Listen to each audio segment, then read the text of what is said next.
สาธุสาธุสาธุอนุโมทามิกลุ่มกระเจ้าห้องธนาพันธ์ที่หอแจกพระธาตุโพธิ์เนาะคือสารพัดเป็นน้องเนาะก็ให้พระพุทธเจ้าเนาะคือประวัติเนาะประวัติพระพุทธเจ้าอาสาธุเนาะวายุสาพุทธาไปเนาะพุทธาพระรับต่อไปเนาะแต่ปัจจัยบอกมาเราเป็นเป็นหัวหน้าชิ้นเนาะจะเสเนาะต่อไปวันนี้จะ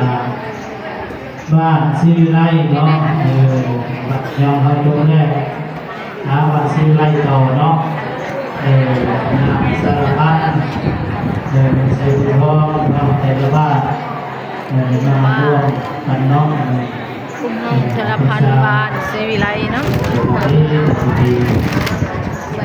อาจารย์อาชีพเนาะบริษัท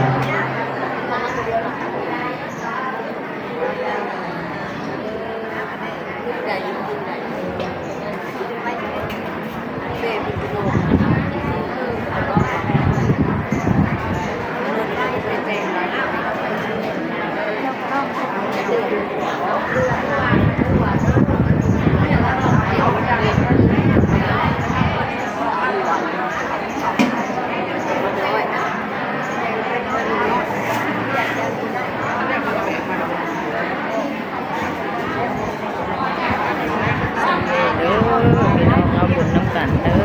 ออกพรรษาที่พระธาตุโพธิ์เนาะ